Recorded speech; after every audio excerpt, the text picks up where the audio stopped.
My name is Eddy Benoit Jr., founder and CEO of the Benoit Group, and this is Shape the Deal. We will discuss some of the secrets and strategies in the real estate process that will help you shape your next deal. Welcome to Shape the Deal. My name is Eddy Benoit. I am your host today for the new episode where the discussion today will be on capital and equity investment. I'm joined by my guests today, Althea Broughton with Arnold Golden Gregory here in Atlanta, and also a good friend of mine, Collier, who is with Bridgeview Capital. So guys, thank you for joining me this morning. I know it is it's a Sunday morning. You could be doing so many other things, but I'm really honored that you took time to join me in this conversation as we talk to our audience here about some of the dynamics they need to be mindful of as they shape their deals, especially on the capital equity side. So this is a great opportunity for us to share some of these nuggets about the industry that people don't know that they really need to know. So Althea, I'll start with you. You tell us a little bit about how did you get into business? You know, you're not the traditional attorney that most people think when they hear the word, attorney. Thanks, Eddy. First of all, I'm excited to be here. I'm glad you're able to share this knowledge with so many folks. So you're right. Most people, when they think of lawyers, they think of prosecutors, judges, things like that. I knew early on that I did not want to litigate, so I was looking for a path in transactional law. I kind of got into housing by accident, but met a strong mentor in that field and did a lot of development work that led me to the place here. But I've been a tax attorney, a corporate attorney, and I think all those skills help me be the best development lawyer I can be. Wow. And Althea, I believe we've been working with each other at least a long time. We A don't want long to say time. how long it is. And same with, Kurt, but it's a couple of decades and a lot of battle wounds in between. Kurt, I think I know I had hair when I met you, back in the day. We were very young. I had a little more too. That's right. And so how did you get into business? Because I remember meeting you at Region Partners, and we were in our early 20s at that time. We were. I think I was in high school, and you were.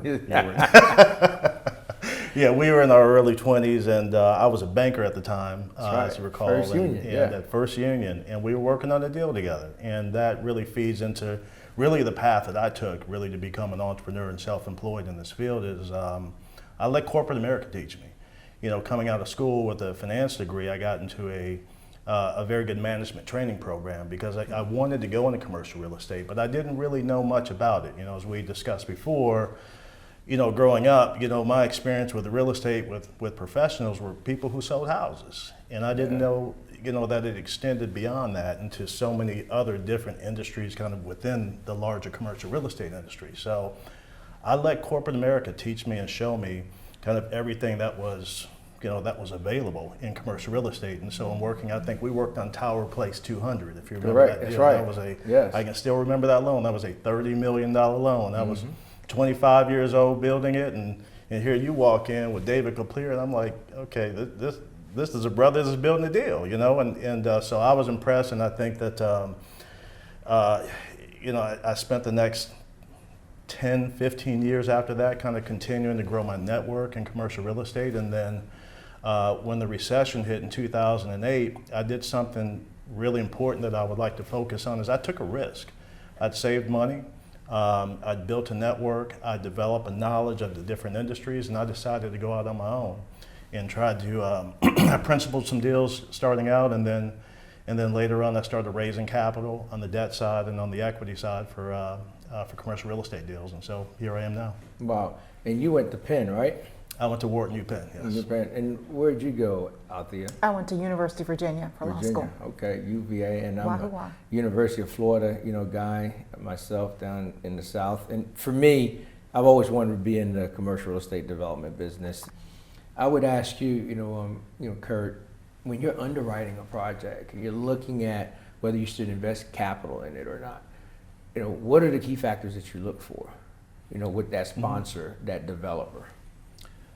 So first of all, I want to qualify that investment as I see it, it could be either debt or equity, right? So investment is when people are sending money out and they expect it to come back, right? So so this would pertain, I think, to both, not I think, but it would pertain to both equity and to debt.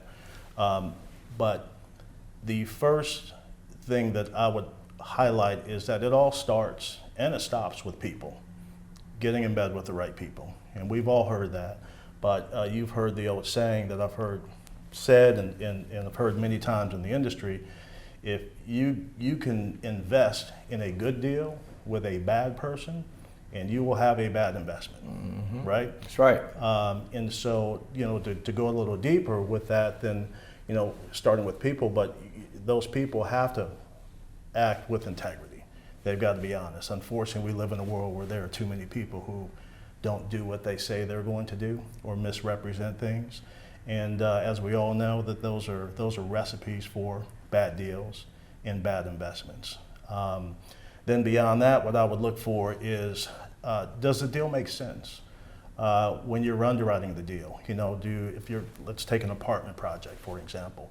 If someone says they're going to build an apartment project, do the rents make sense, right? If someone says, I'm going to build an apartment project in Union City and it makes $10,000, it's going to lease for $10,000 a month, that doesn't make any sense, right? And that's what they like. That's an extreme. That's what they would like to have. Right. And a lot of performance, you see what people will put on there, what they would like to have or what they think could have, right? So you got to do your market research and your due diligence there. Then from an equity and debt perspective, you look at, if the deal makes sense, is it going to generate enough money to give you an appropriate market return? Right? Yeah. Or for a loan, an appropriate coverage, right? Will it provide the appropriate debt service coverage? Or as an equity investor, will I invest money in will this project make enough money so that I can get an appropriate return on that investment? So those are the things I would highlight there. It's very interesting, and especially with that debt service coverage, most people, don't realize that is a very important factor in the underwriting process, just to make sure that there's enough cash flow, profitability it's in the project itself. Metric. Based on some of the assumptions that are being made, and also what the true market dynamics are. But you're right about that, Kurt. Today in this business, we continue to talk about risk, and we talk about some of the challenges that the investor and even the attorney has to deal with at the infancy of the deal. And so I know many times out there we are talking about the deal in the ideation of it.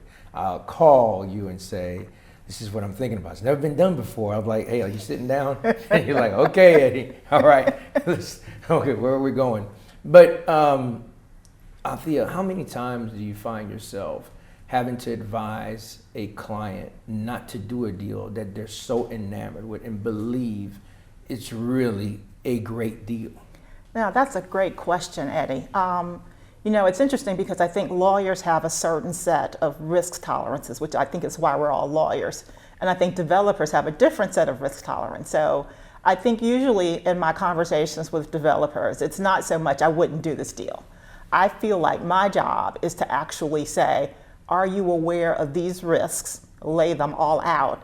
And then say, are you comfortable with these? Or what happens if this particular thing goes wrong? Are you prepared for the consequences? And I have that conversation very frequently with developers because developers, a lot of them have visions, they're excited about the project, they want to do something great. And I feel a little bit like, the bearer of some bad news, like, well, what happens if you can't get this easement? Or what happens if you don't get this funding? Or what happens if your site control goes away? And so many times it's just really listing out the risk factors. And I will tell you, the really good developers actually have thought about it and they have a plan. And so then it's a much more interactive conversation around, okay, if this happens, we're going to go to plan B, and then this should fall into place. So it really is making sure that the client has understood all of the risk factors around the deal, not so much saying you can't do this deal or you shouldn't do this deal, because risk is comparable to reward. And so the reason you are a developer, you're taking those risks, you're making those returns. So you've got to take risks. The question is, are the risks manageable and do they make sense? Well, I tell you, in your interaction with these other clients, these other developers, I guess, that's what you lay out to them. What I hear on the other side of the phone is like, I don't know. Really, Eddie? Yeah, no. You sure you want to do this? Yeah, that's pretty much it. Yeah, if I go, okay, okay. Yeah, the okay, yeah, The all okay. the okays. If you hear a series of okays, you know I'm like, that's some risk right there. That's a risk, that's Right. right. So, but that's very important because it's a tough position to be in, especially as the attorney. Trying to get into the deal dynamics itself as opposed to just the legalese of the transaction. And so that's where, Althea really brings a different edge just from, just her counsel on the deals because she's there with us, like I said, as we're going through the ideation of the transaction before we even look at a structure, before we even come up with the name of an LLC. All of those things are just, post facto. Let's play this deal out all the way and all the different pitfalls that we may have to overcome to even have a deal that can be presented to you, in your group, as a capital, investor in the transaction, or to even present to a lender, or that could even go through the due diligence process. And so we definitely, embrace, that kind of engagement. With Althea and her group, and that is I think that's really part of my job. I mean, a lot of people look at lawyers as just, can you just write up this contract, or can you just do this deed? But I don't think I'm providing really great legal service as a counselor unless I'm aware of the market dynamic, governmental risk, building relationships that really help bring your vision into being. So if I can't bring intelligence like that to circumstances you're trying to achieve, then I don't really feel like that's, full service legal assistance. Yes, and most folks that are going into the legal, field, whether you're in college or looking to get a terminal degree, they've already been in the workplace. They think of just being an attorney, being a lawyer is just, again, being a prosecutor, a litigator, a criminal defense or whatnot, and they just don't really know that from a transaction standpoint, how much you really have to know outside of just, putting the contract, together. They are integral parts of the team. Oh yeah, integral part of the team. So as it relates to the borrower, the developer in this case, which from a capital standpoint, that would be your partner, because you'd be the limited partner and there would be the general partner, which is the role that we play predominantly on all our deals when we bring in a capital investor to co-invest with us in the project. Do you have to like this person? Because people a lot of times miss the fact that they're asking for money based on their dream, their passion, their project, and they're like, Kurt, can Bridgeview Capital invest $20 million in equity in this deal? The deal pencils out, but do you have to like that? That's developer? not a loaded question, I know, but we've done business together. I don't really particularly like you, I so understand, but I know where to find you. I know where to find you. The short answer is no. And that might surprise you, right? And I guess it depends on what you mean by like, right? I mean, you don't have to be best buddies with people, right? I mean, I've done business with many people that we voted for different candidates, or maybe we worship different gods, right? And so we're not bosom buddies, but I think if I had to restructure your question and maybe still answer it is, you don't have to be bosom buddies, with a client, with a borrower or a developer, but there are certain things that you do have to appreciate, and I think that there are certain characteristics that have to be there for me in order for me to invest in you, in order for me to do business with you, and that is, and I touched on this before, you have to be honest, you've got to operate with integrity, but also the things that makes it better or makes it a better experience to work with someone is, if I work with, to use the term hustlers, I love working with hustlers, especially if I invest with them, right? Because invariably, as a developer, that it is a very fluid process. There are tons of variables, invariably something is going to go wrong during that development cycle, right? And you don't want someone who's going to not communicate with you, stick their head in the sand, disappear on you, back down from a problem. So there are characteristics that I think need to be there, but do you have to like them as a friend? No, you don't. Yes, and I'm glad you answered that way, because most people believe that you have to have, personal relationships with, certain capital investors in order to get them to invest in your deal. And I do. Yeah, I do, right? That a lot of times the relationship is really opening the door as far as getting an introduction, whether it's done by you, Althea, somebody that I know. Hey, want to introduce you to Kurt Collier here, and but beyond that, unless there's some issues related to my personality or character, my background, you asked for some references, they've come up negative, you're going to underwrite the deal for what it is. And you're also going to look at the experience factor. Yes. Okay, as far as is this their first rodeo, the first deal that they're doing? How many deals that they've done before? And you want to hear about the stories as far as the failures and the successes throughout, because that all adds up to the overall experience factor for that partner, because they are going to be your partner. Yes. In this situation, you're not lending them money as a lender. You're investing with them. So you get to feel, the cyclical nature of that project until it actually is completed and is financially feasible. If I could add to that, and I agree with that 100%, and I think what you're saying is you need transparency with people. Right. And so many times I feel like, or too many times, I feel like I have maybe talked to someone I've considered investing with, maybe raising debt capital or investing equity capital with, and you feel like they're withholding something. I'm sure you've come up with that as well. Yeah. And a lot of people, they don't, you don't want to jump into a $50 million deal with something and then figure out that there was a skeleton in the closet that someone really could have brought to the front, in the first month of getting to work on that deal, and it comes out 6 months later and it potentially implodes the deal. It could have been addressed early on. Absolutely. And, early on, and figure out what the mitigators would have been. There's a lot of mistakes that are made in the negotiations of the limited partnership agreements, and pretty much it's kind of like the holy grail of every deal. And every time you have to go back to that document, that means like, something's wrong.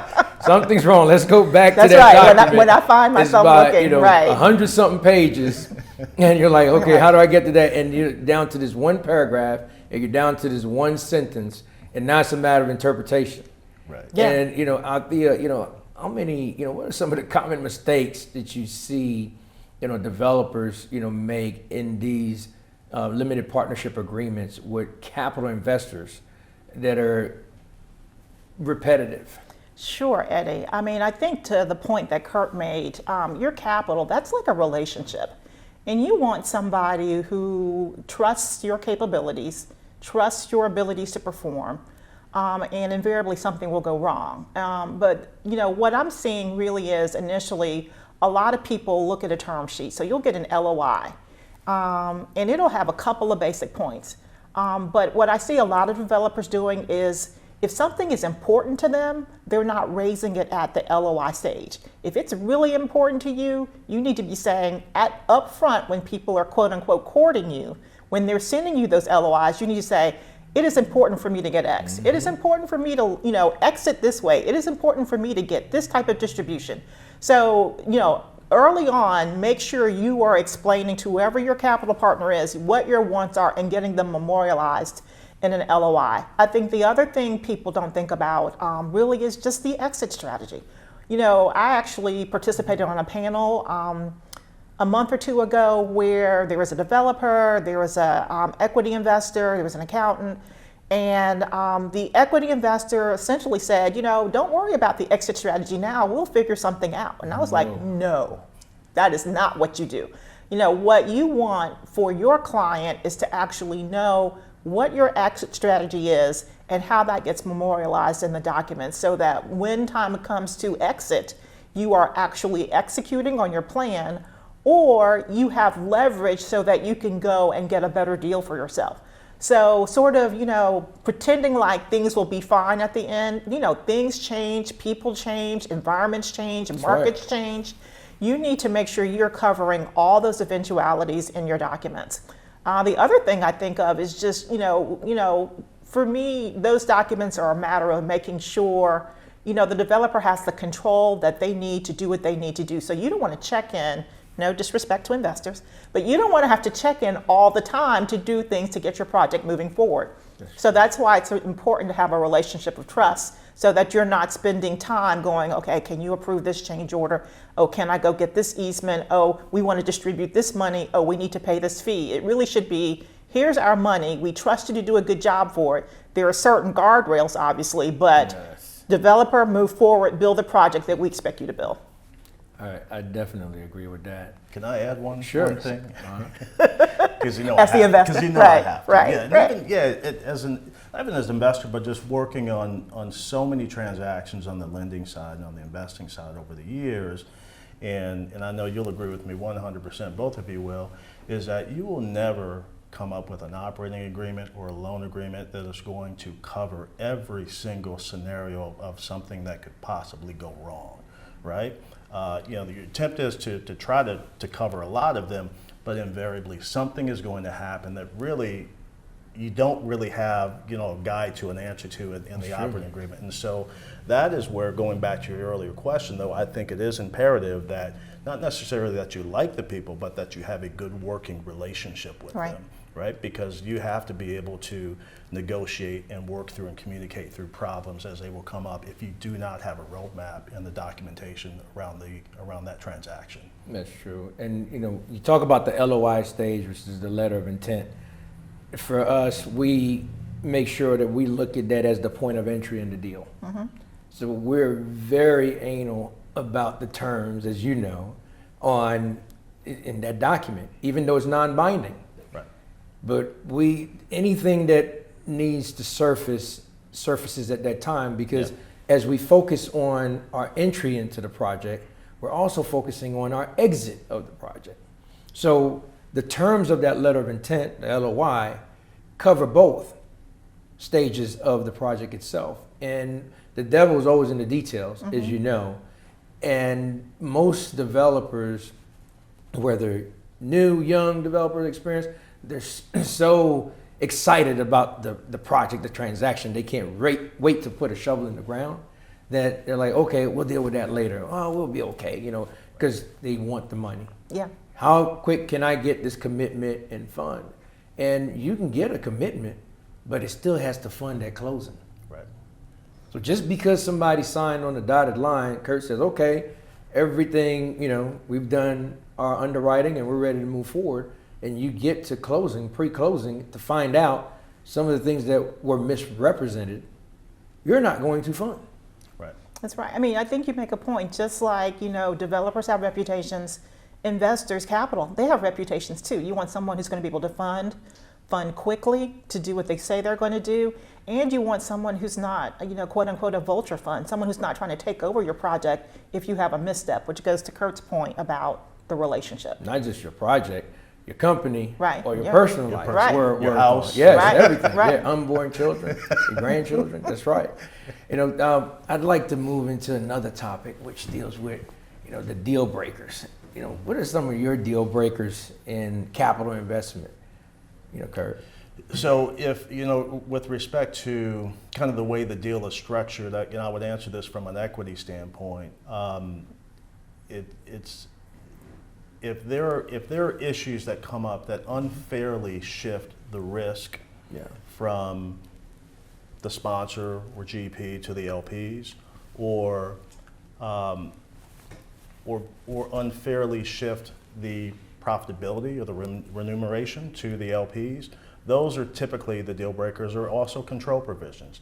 And I know I heard Althea say earlier about, you don't want your sponsor going back to the investor and having to get everything Signed off, okay, approved, signed yes. off, approved, etc. But let me give you a scenario, right, Eddie? If you bring me a development deal, let's say you bring me a $20 million development deal, you need $10 million of equity, $30 million in total, and I put all of that $10 million up into the deal, or we do a 90-10 deal, you know, but I've got the controlling amount of equity in that deal. Guess what? I'm gonna tell you what to do, right? That's right. It is, you know, if you have a limited amount of equity in that deal, if it's, it's my money that's at risk. So, so now that doesn't mean I've got to pick out the doorknobs and, you know, and the types of refrigerators that you put into the unit. But for a lot of the major decisions on, you know, when you decide to exit that property, whether you decide to refinance or sell it, I'm going to have a say in it. And All so, consequential decisions. absolutely, You want to absolutely. pretty much have a say in that. And so, and I know Althea will agree with me on this, right? But but she's just got to document it that way, right? Well, if she's working for me. I'm going to push back a little bit on Kurt just for 2 seconds. And so really it is about, you're right, it's the investor's money, but the GP is the sponsor. And Yes. so, you know, you're right, there are certain major decisions where the investor, Yes. major, sale, refinance, big ones, get that. But a lot of the, you know, sometimes you'll have forms that'll come through. Notwithstanding the fact that people have a great relationship, you'll have an operating agreement or a partnership agreement that will come through, and it will have language that you're just like, this is not very partnery. Like, why would I, you know, and maybe that's the form they start out with because, you know, when people show up and they say, don't worry about it, they've got a form that's been drafted by their lawyer that's going to have provisions that are favorable to them. So what I'm trying to do is clear the path for Eddy. I mean, I'm trying to clear the path for my client to make sure they can, in fact, do what they can do. But you're right, there are some controls, there's some guardrails, but I am constantly pushing back on, you know, you picked Eddy as your developer, you've picked Eddy as your sponsor. Let him do his job because that's how you get the project built and that's how you get your returns. I agree with that 100%, and hopefully you didn't mistake me as saying anything to the No, contrary. we're good. Because agreed, you know, as an investor in Eddy or another developer, you're right that capital is limited, you know, and by definition, you know, that limitation really extends to I'm putting my faith and trust in this developer to do what he does best. I don't know anything about doing site work on a project, right? I'm hiring you, or not hiring, but I'm investing you in this project because I know that you're the person that should be able to get this done right and build this project the way it should be built, right? So now backing up also, now I've seen, and usually this comes out in the LOI stage, but another deal breaker is I've seen deals kind of put together where they're exorbitant fees to the sponsor or the GP, and so I typically try to stay away from those. Where you have development, and I know you would never do this, but I've seen developers put together deals that are trying to basically make their money on the front end. Strip cash out. Yeah. They're stripping it out. There's another interesting topic I'd like to get your viewpoint on. It's related to just the access to capital for minority businesses, women-owned businesses, African-American-owned businesses. You know, there continues to be just a disparity in the access to capital for projects just along the entire spectrum of commercial development. You know, what is your view on that today? You know, I have a lot to say on this, and I would say in general it has improved. And I think you and I started out in this business around the same time, and there were not too many people who looked like us on the principal side, let alone even on the services side where we were all working. So I think that has improved. I don't think it's improved enough, but it is. In terms of access to capital, and I'm gonna try to keep this short. When you look at, I think there are kind of two different types of ways to get deals done, right? There's one type of deal where you go to capital sources that are very quantitative, right? And I'll say like the agencies, for example, right? If you happen to have or able to acquire and get the equity to acquire an apartment project, if you go to Fannie or Freddie or HUD, it's very quantitative in that if that deal fits, you're going to get the money, right? It bar, some other circumstances, some other qualitative circumstances, if that deal fits. And to a large extent, I'm sure you can attest, the low-income housing tax credit program, right? It's a very quantitative program where you're scored, your applications are scored for eligibility based on a lot of different criteria, and you got to kind of hit those boxes. Yeah. And so historically, we've seen minority owners and developers really go into those areas because it's easier access to capital. Now, I came up in the more subjective underwriting world of construction financing for conventional projects, acquisition financing for conventional projects, and let's leave equity aside for now. But those types of projects were very subjective, the underwriting. Mm-hmm. It's almost like who you know, what kind of relationships you've built, right? Do people trust you? And it's, I'm gonna say something that, in order to get that capital, it's, I would give the advice that, we probably all heard from our parents, is that when you see black developers, minority developers come in and try to access that capital, you have to be better. You do. You cannot come in and be sloppy. You cannot be equal. You cannot be equal. And I hate that it comes out that way, but that's, quite honestly, that's advice for anyone looking for capital, minority or woman or white males. Be better, but you can't come in, as you mentioned, if you have holes in your resume, gaps in that presentation, if you haven't done a good market study or understand the construction numbers or understand the underwriting of the project, you can't have holes. If you don't have a guarantor, you better go find one. If you want to go borrow money from a commercial bank to develop a deal. And the bar is higher. It is. Maybe not as high as it used to be, right? Probably 40 years ago, there wasn't a bar at all. Do not apply, right? There wasn't. Let's be real. There wasn't. But today there is a bar, but it's set a little bit higher from the rest. So I'm being real. I think that's what this show is about. But that's right. My opinion. People really need to understand that it's not a matter of just putting a pro forma together. Oh, by the way, I'm just going to get a loan because I believe in this pro forma, and I don't have any hurdles to overcome. Yeah. Althea, from your end, from the legal side, when you look at some of these partnership agreements, do you see any disparity based on some of the requirements with different types of companies, whether it's minority-owned company, women-owned business, or just a predominantly white, owned, company? So, great question, Eddie. And what I will tell you is, and I think Kurt alluded to this, access to capital is a function of relationships. And so you will see, quite frankly, white developers have stronger relationships and get different terms than minority developers.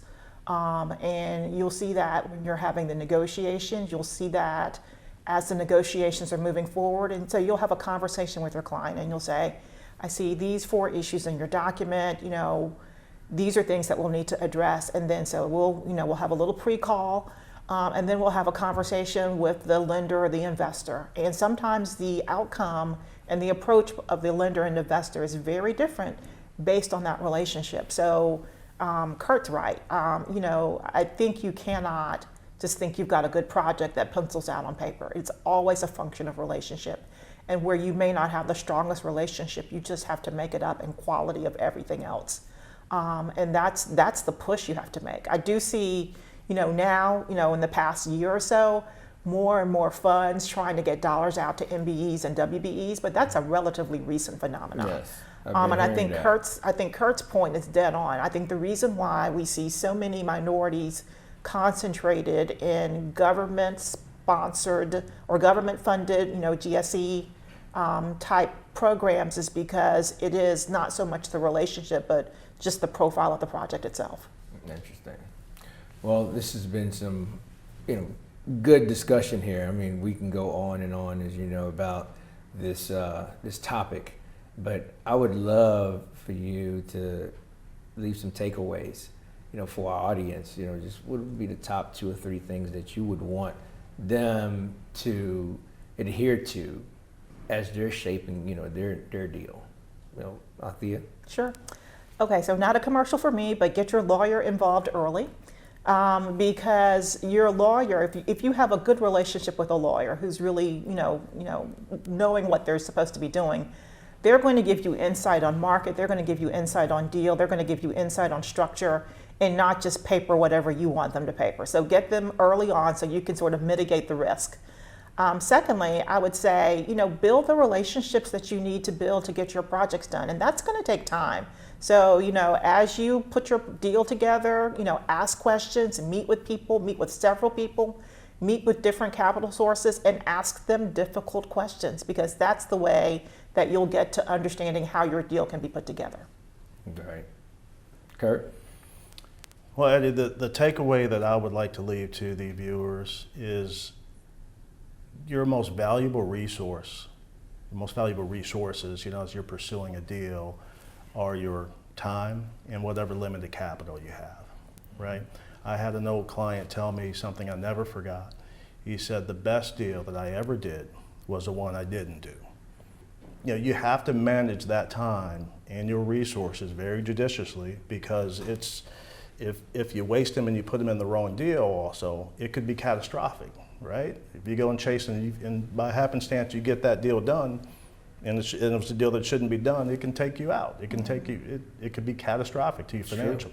So there's a fine line between persistence and forcing a fit. Yes. And what you don't want to do is force a fit. So I really appreciate you guys joining me again, today in this discussion. You've been very successful in your careers and continue to be titans in this industry. We've had great working relationships, together over the decades, and looking forward to even more. I know we can talk about a whole lot of stories, and we just don't have enough time. But I am also grateful for the information that you've shared today with our audience, and that is going to be very important for them as they continue to shape their next deal, which is what this show is all about. So thank you, guys, and looking forward to doing business on some other ventures. All right. It's our pleasure. Thank you very much. Thank you. All right, Kurt.